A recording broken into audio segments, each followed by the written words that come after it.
ဒီနေ့ဗီဒီယိုတင်ပေးရှင်ကကျွန်တော်ဖုန်းပြောတဲ့အချိန်မှာတစုံတစ်ယောက်ကဖုန်းဆက်တာဖြစ်ကိုကသူများကိုဖုန်းဆက်တာဖြစ်ကျွန်တော်ဖုန်းထဲမှာ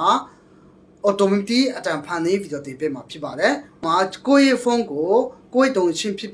ရေးစားဖြစ်ကျွန်တော်ဖုန်းကိုငှားတဲ့အချိန်မှာတစုံတစ်ယောက်နဲ့ကိုမတိတဲ့အချိန်မှာတို့ဖုန်းပြောမှာဖုန်းပြောချင်မှာကိုယ့်ဖုန်းစီမှာသူကအတန်ပြောတာတွေအကုန်လုံး automatic ပါသွားမှာဖြစ်ပါတယ်။ဒါကိုဒီနေ့ကျွန်တော်တို့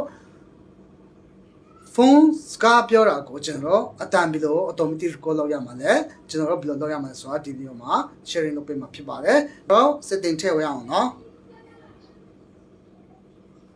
ဒီ setting ထည့်ဝင်အောင်နော် okay ကျွန်တော် setting ထည့်ရောက်ပြီဆိုရင်တော့ကျွန်တော်တို့အဲ့မှာ SIM card and mobile data ဆိုတဲ့နေရာကိုတစ်ချက်နဲ့ပြလိုက်ပါ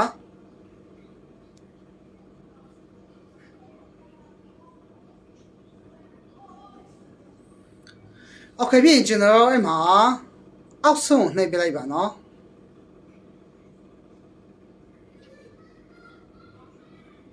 အောက်ဆုံးမှာ call settings ဆိုတာရှိတယ်เนาะအဲ့နေရာတစ်ချက်နှိပ်ပြလိုက်ပါ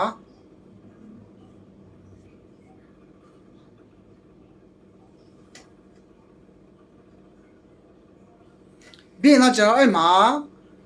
call recording ဆိုတာရှိတယ်เนาะဒီအတစ်ချက်နှိပ်ပြလိုက်ပါ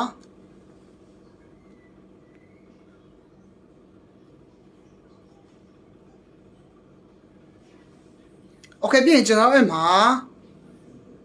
record unknown number record all calls ဆိုမှရှိတော့ဒီတော့မှရှိပြမှာဖြစ်ပါတယ်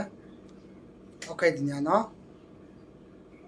အဲ့ညာလည်းနဲ့တစ်ချက်ထိပြလိုက်ပါအဲ့နေရာကိုနော်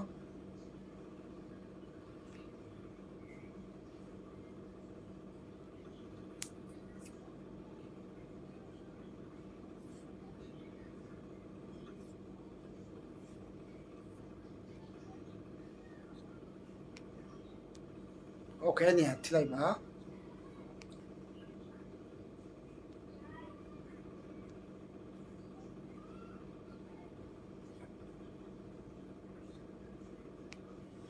โอเคဒါဆိုရင်ကျွန်တော်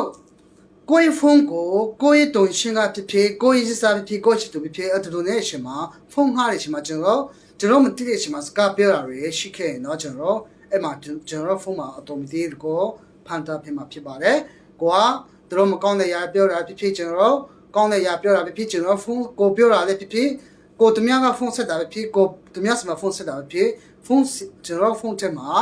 automatic အတန်ဖန်ပေးမှာဖြစ်ပါတယ် okay အားလုံးအဆင်ပြေကြပါစေအားလုံးကျေးဇူးတင်ပါတယ်နော်